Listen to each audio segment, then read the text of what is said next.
आज की तकरीर और तकरीरों से हटकर है, समाज के अंदर ये चीज आनी चाहिए। दिरहमु रिबा, एक दिरहम खाना, दिरहमु रिबा, सूद का, ब्याज का एक दिरहम, 1 रुपया मान लो। सऊदीया में दिरहम इस वक्त जो दुबई का दिरहम है वो 18-20 रुपए में चल रहा है। यही बहरीन के दिरहम का हाल है। सऊदी में तो रियाल चलता है, दिरहम तो है नहीं। तो जहां दिरहम चल रहा है 20 रुपए से ज्यादा कीमत नहीं, चलो 20 रुपए मान लो। दिरहम रिबा, एक दिरहम जिसने खाया वह हुआ यालम, और वो जानता है कि ये सूद है। यानी 100 रुपए दिए और 1 महीने के बाद कहा नहीं अब 120 दो, तो 1 दिरहम हो गया। 20 रुपए का 1 दिरहम मान लो। इसका यह मतलब नहीं कि 20 से नीचे वाला जायज है, 1 रुपया ही सूद का क्यों ना हो वो भी हराम है। और सुनिए, जिसने 1 दिरहम खाया जानता है कि यह सूद का है, खा लिया, जुर्म कितना बड़ा है मालूम है?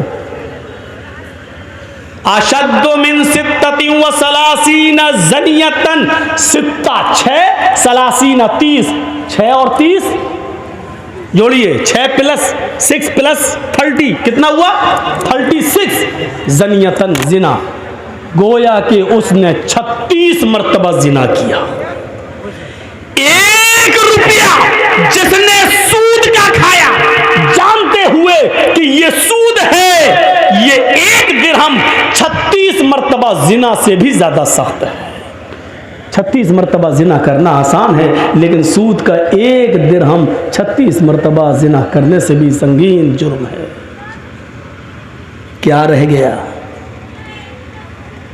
समाज में कोई लड़का किसी लड़की के साथ एक बार जिना कर ले और पकड़ा जाए तो समाज में नाक कट जाती है, वो लड़की बैठी रहती है, कहीं उसका निकाह नहीं होता है, अरे वो फला के साथ, अरे गलत काम हो चुका है।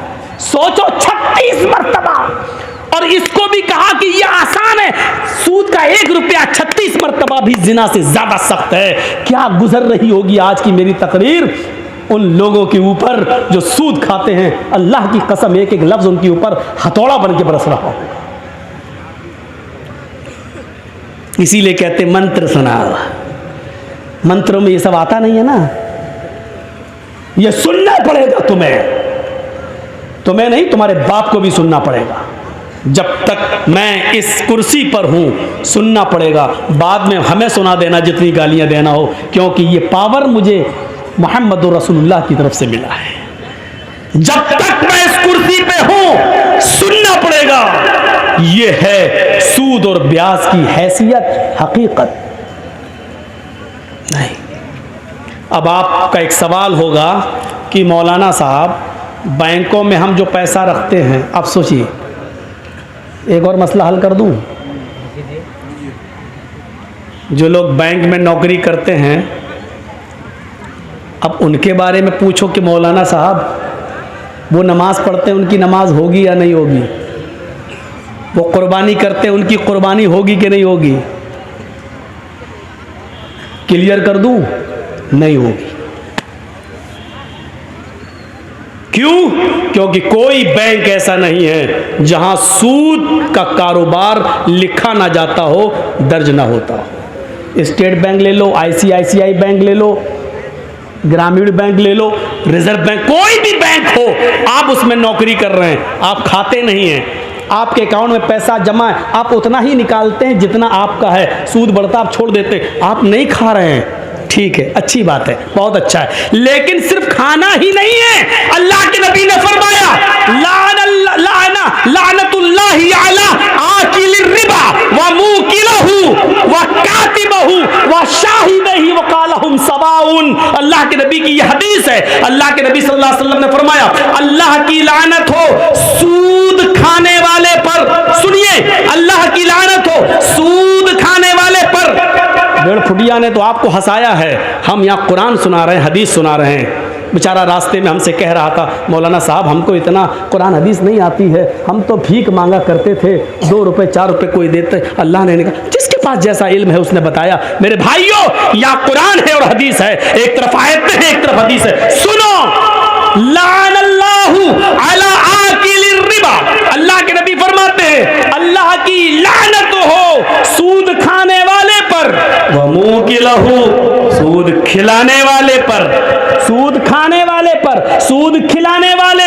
व कातिबहू, सूद लिखने वाले के ऊपर।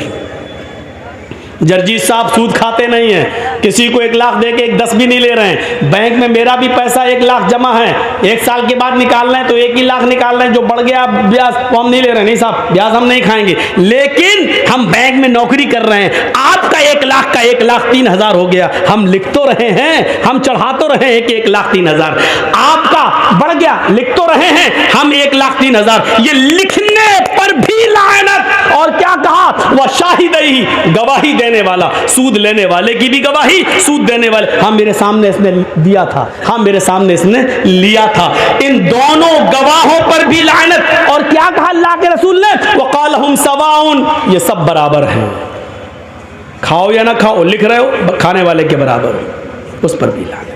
अब ये बताइए कि आप बैंक से अपना ही 1 लाख रुपए निकाल के लाए हो, 10,000 का बकरा लेके कुर्बानी कर रहे हो, लेकिन सूदी कारोबार लिखते तो हो, काम है, एंट्री तो करते हो, आपकी कुर्बानी कहां से जायज हो जाएगी?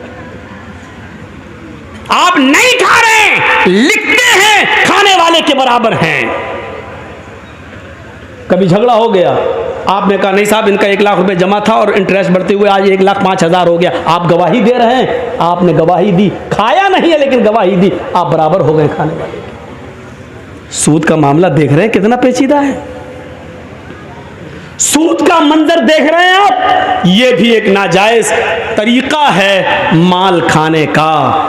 या अय्युहल्लज़ीना आमनू ला ताकुलू अम्वालकुम बैनकुम बिल बातिल, है ईमानो वालो तुम एक दूसरे के माल को नाजायज तरीके से, बातिल तरीके से मत खाओ। मदद करना सीखो, ताउन करना सीखो। अल्लाह की कसम, अल्लाह के रसूल सल्लल्लाहु अलैहि वसल्लम फरमाते हैं कि अगर तुम अल्लाह पर वैसे भरोसा कर लो जैसे करना चाहिए, तो अल्लाह तुम्हें ऐसे ही रिज्क देगा खाने के लिए जैसे चिड़ियां भूखे पेट घोंसलों से निकलती हैं और शाम को जब आती हैं तो पेट भरा हुआ होता है। अच्छा, हम और आप कितनी रोटी खा सकते हैं? 2 बड़ी है, 3 4 छोटी छोटी, हम लोगों के यहाँ बड़ी बनती है, आपके यहाँ छोटी बनती है। बड़ी भी बनती है आप लोगों के यहाँ, मैं जानता हूँ, कलाई की रोटी तो बहुत ही बड़ी बनती है। अब सुनिए मेरे भाइयों, यहाँ आपको बोलने की ज़रूरत नहीं है, वो जब उसकी तकलीफ चल रही थी तो आप बोले, हंसे, सब कुछ हुआ, लेकिन यहाँ सुनिए आप कितनी खा लेंगे। एक मछली होती है, व्हील मछली, सुना है नाम? व्हील मछली, जानते हो वो समंदर में जब घूमती है, समंदर में रहती है, वो एक दिन में कितना खाती है? मुंह फाड़ा सारी मछलियों को खा गई, वो जो मुंह में आ रहा है। एक दिन में 40 टन, 1 किलो नहीं, 2 किलो नहीं, 3 किलो नहीं, 40 टन खाती है। 100 किलो का 1 कुंटल, 100 कुंटल का 1 टन, देख रहे हैं ना?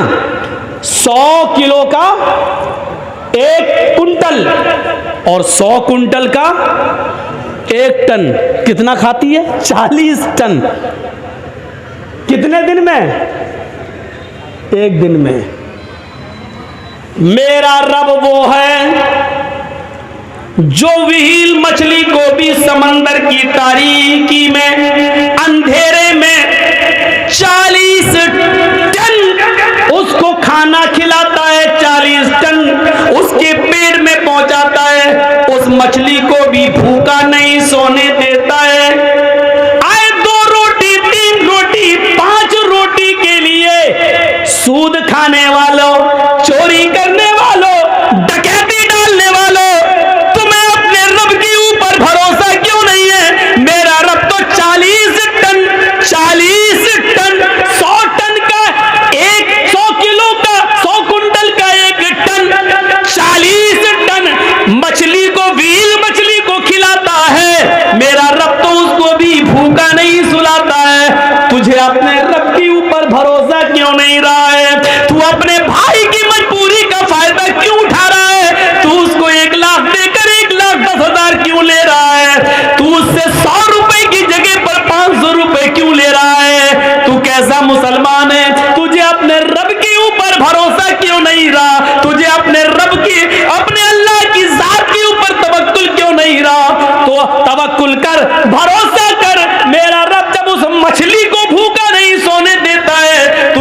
अशरफुल मखलूकात है, तू तो अफजल है, तू तो सबसे बेहतर है, तू तो नमाज पढ़ने वाला और रोजा रखने वाला है, तू अपने रब को अच्छी तरीके से जानता है, तू मुसलमान भी है, ला इलाहा इल्लल्लाह पढ़ता भी है, तू नमाज का भी पाबंद है, फिर तुझे अपने रब के ऊपर भरोसा क्यों नहीं है? तू अपने रब के ऊपर भरोसा कर। अल्लाह कहता मेरे बंदो मेरे ऊपर वैसे ही भरोसा करो जैसे करना चाहिए, तो हम तुम्हें भी वैसे ही रिस्क देंगे, रोजी देंगे, जैसे हम चिड़ियों को देते हैं। वो सुबह उड़ती हैं तो भूखी होती हैं, लेकिन शाम को जब वो जंगलों से अपने घोंसलों में जाती है तो उनका पेट भरा हुआ होता है। हम तुम्हें भूखा उठाएंगे जरूर, लेकिन भूखा सुलाएंगे नहीं। तुम भरोसा तो करो मेरे ऊपर।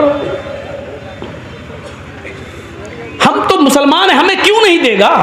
हमारा रब तो वो है, हमारा परवरदिगार तो वो है जो काली रात में, काले जंगल में, काले पहाड़ पर काले रंग की जब चींटी चलती है तो इतनी बुलंदी से वो उस चींटी को भी देखता है। उसके जब पैर के रखने की जो आहट होती है, हमारा रब उस आहट को भी सुन लेता है, उसको भी ग़िज़ा देता है। अल्लाह ने उसको पेट दिया है तो ऐसी नाक भी दी है उस मामूली चींटी को कि हम अपने बगल की, अपने हाथ की चीज को नहीं सूंघ पाएंगे, लेकिन उस चींटी को देखो, उसकी ग़िज़ा एक मंजिल की दूरी पर रखी है, 2 मंजिल पर रखी हुई है, लेकिन उसकी नाक में अल्लाह ने इतनी स्पिरिट दे दी, इतनी स्ट्रॉन्ग बना दी, खुशबू सूंघने की उसको ऐसी शक्ति दे दी कि वो अपना रोजी रिस्क तलाश करने के लिए 2 मंजिल पर चली जाती है। मेरा रब उस चींटी को भी हौसला देता है, उसको भी नाक दिया है, उसको भी रोजी देता है, मछलियों को भी देता है। अरे हम किसको क्या देंगे?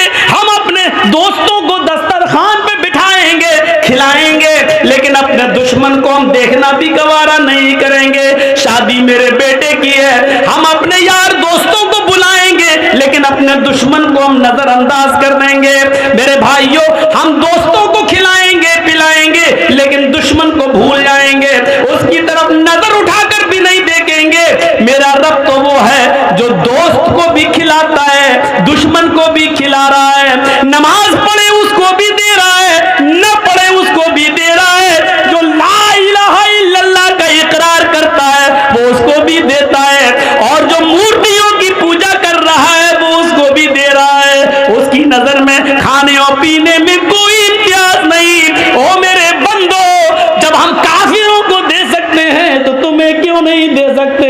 तुम तो मेरे करीबी बंदे हो। मेरा रब तो वो है जो दोस्त दुश्मन नहीं, वो सबको देता है। 90 साल के एक बूढ़े को इब्राहिम अलैहिस्सलाम ने दस्तरखान से उठा दिया था, ये कहकर कि तू आग का नाम लेकर खा रहा है, रख, अल्लाह का नाम ले। उसने कहा नहीं लेंगे, आग ही मेरा रब है। भगा दिया उसको। जिब्रील आ गए, अरे इब्राहिम, तुमने आज उस बूढ़े को बुलाया और खाना भी नहीं खिलाया, भगा दिया, जाओ उसको पकड़ के लाओ और खिलाओ। जिब्रील से इब्राहिम अलैहिस्सलाम कहने लगे, अरे वो तो अल्लाह का नाम ही नहीं लेता। कहा इब्राहिम, वो तो 90 साल में पूरी जिंदगी में कभी उसने अपने रब का नाम नहीं लिया, तुम्हारे दस्तरखान पर तो उसने आज अल्लाह का इनकार कर दिया, लेकिन वो तो 90 साल से नाम नहीं लेता। लेकिन तुम्हारा रब 90 साल से उस बूढ़े को खिलाता रहा, उस बूढ़े को पिलाता रहा, उस बूढ़े को रोजी रोटी देता रहा, फिर तुम उस बूढ़े को दस्तरखान से कैसे भगा सकते हो? तुम्हारे रब की रहमत को ये गवारा नहीं है। जाओ बुला कर लाओ, पकड़ के लाओ। बुला के लाया, इब्राहिम अलैहिस्सलाम लाए और उस बूढ़े को खिलाया। कहा लो खाओ। कहा अब क्या हुआ? मैं अल्लाह का नाम नहीं लूंगा। कहा मत लो, मैं आग का नाम लूंगा। लो। अरे अब क्या हुआ? अचानक कैसे बदल गए? फरमाया मेरे रब की रहमत को गवारा नहीं हुआ कि कोई भूखा दस्तरखान से उठ जाए। मेरे रब ने कहा वो तो 90 साल से मेरा नाम नहीं ले रहा है, फिर भी हमने उसको खिलाया पिलाया है, फिर तुम कैसे उठा सकते हो? जब अल्लाह को एतराज नहीं तो तुम्हें कैसी ऑब्जेक्शन, तुम्हें कैसा एतराज?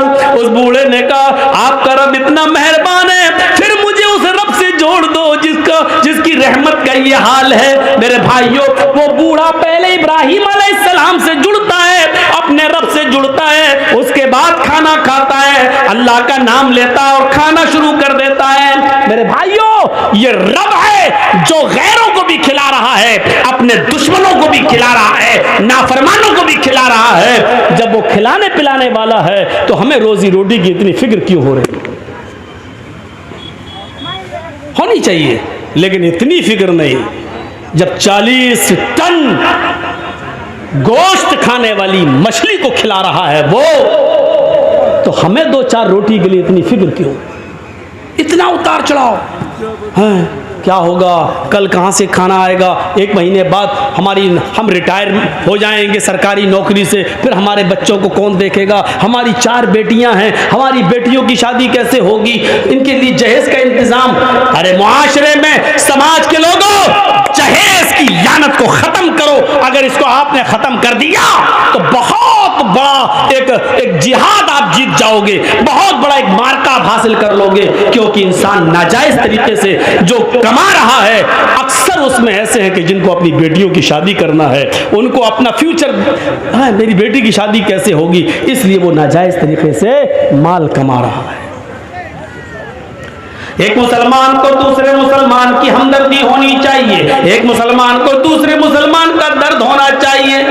आओ मैं तुम्हें वो वाकया सुनाता हूं जो वाकया हमारे और आपके ज़मीरों को झंझोड़ देगा। अल्लाह के नबी सल्लल्लाहु अलैहि वसल्लम के 2 सहाबियों का वाकया है। तज़किरतुल हुफ़ाज़ में अल्लामा शमसुद्दीन ज़हाबी नकल करते हैं, 2 सहाबियों का की कपड़े की दुकान है। सुनिए, आप लोगों का असल मार्केट अहमदाबाद, 2 दुकानें हैं। मान लीजिए एक आपकी भी है, मेरी भी है, और हम भी यहीं रहते हैं। मेरी भी कपड़े की और आपकी भी कपड़े की। अक्सर ऐसा होता है कि नहीं, एक कस्टमर कपड़ा खरीदने आ रहा है तो ये दुकान वाला भी कहता इधर आओ भाई, आओ हमारे पास अच्छा माल है। दूसरा भी कहता अरे भाई इधर आओ, हम तुम्हें आज अच्छा दिखाएं। होता कि नहीं होता है? ये कंपटीशन है, होता है। मौलाना साहब के पास चले जाओ और जाते हैं लोग, मौलाना हाँ क्या यार, मेरे बगल में एक आदमी ने और दुकान खोल ली है। अच्छा क्या हुआ? अरे यार मेरे कपड़े की थी, उसने भी कपड़े की खोल ली है। तो चाहते क्या हो? चाहता ये हूँ कि कोई ऐसी चीज़ दे दो कि उसके पास कस्टमर ना जाए, सब मेरे ही पास आ जाएं। और माशाअल्लाह मौलाना के पास हर मर्ज का इलाज है। खुद बेचारा 5,000 रुपये महीने पे इमामत कर रहा है। उसको मालूम नहीं शाम तक हमारे पास खाने को क्या आएगा, लेकिन इलाज हर चीज़ का है। उसकी दुकान पे कस्टमर न जाएं कहाँ, तो एक काम करो, शाम को आना, मैं एक तावीज़ बना दूंगा। लिखा। और अक्सर ये वो मौलवी होते हैं जो मुंह में पान भरे रहते हैं, तंबाकू वाला,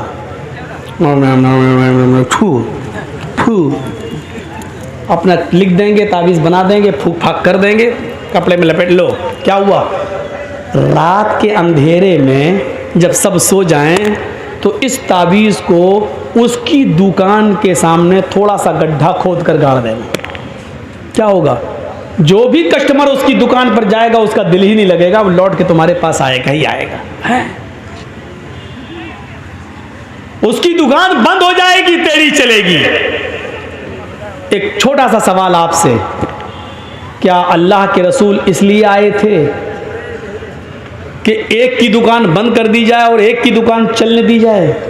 ईमानदारी के साथ बताओ, दिल पर हाथ रख के बताओ, क्या अल्लाह के रसूल इसलिए आए थे? क्या ऐसी कोई दुआ बताई होगी कि एक की दुकान बंद हो जाए और एक की चले? नहीं।